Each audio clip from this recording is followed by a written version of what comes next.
ever seen a shot that tough to win a game in, Nope. in this stakes? Nope. That's probably I've seen a lot of great shots in practice and games on TV. I think that one takes the cake.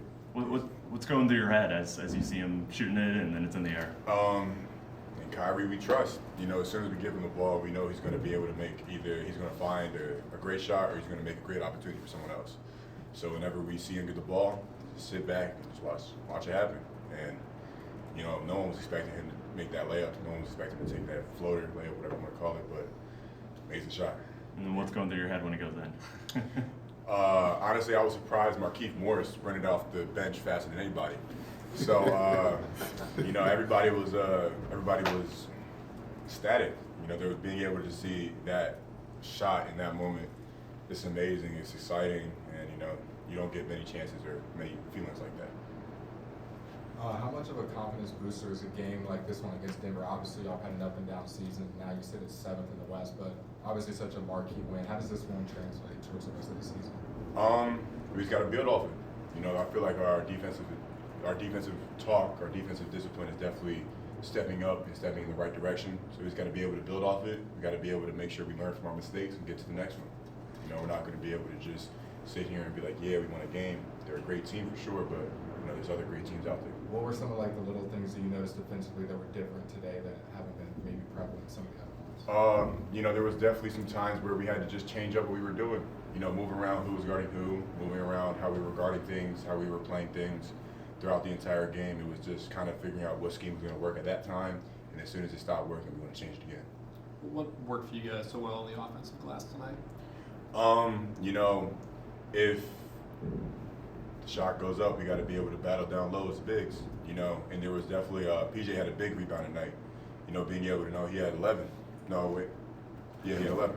So being able to know that he was always coming in to help us rebound, if one of the big men was occupying Jokic, everybody else was boxing out trying to get the rebound.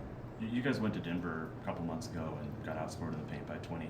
Obviously a completely different story. How different is this team, with your development, with the additions in the trades, getting Maxey back? How different is it that you guys can only hit 9 threes in a game like this and still win and still dominate? It really just comes down to us building, us having chemistry with one another and trusting one another.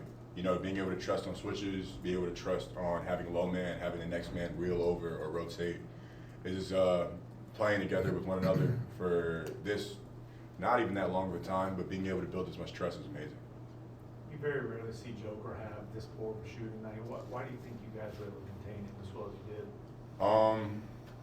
Just being able to, you think about that. We were just trying to throw a whole lot at him. We were trying to make sure that he didn't feel comfortable. He didn't know what was coming. We just try to be able to just throw a lot at him, and so he took a second for him to figure out what he was going to do, figure out what passes he was going to make. And as soon as we started to see him getting comfortable, we were just changing things to try to be able to make it more difficult on him. What kind of benefit was for y'all that PJ could pick up some of those possessions against him? Amazing, strong, sturdy, and we talking to him, he's listening to us, he's talking back. He's a great player, a great defensive end. He was able to bring us energy on the floor, was be able to transition to the offensive end. Well, you and Gaff to kind of do occupy more space. what you do. Yeah, kind of occupy space and being able to kind of play off Joker, try to keep your eyes on him, but also making sure you keep an eye on the ball. And you had your Euro step dunk. Do you think that's something Mavs fans can look forward to seeing more often? Was that a reactionary thing? Was that already planned? What was the reaction after that? Just being able to have Kyrie put the ball in that position.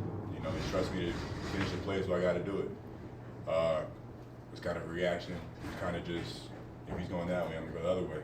So got to be able to just build off it. I'm comfortable when I'm on the floor with my teammates. My teammates are comfortable giving me the ball. Dereck, what part of your game would you say you have grown the most today compared to when you arrived in Dallas? I would definitely say understanding the game of basketball.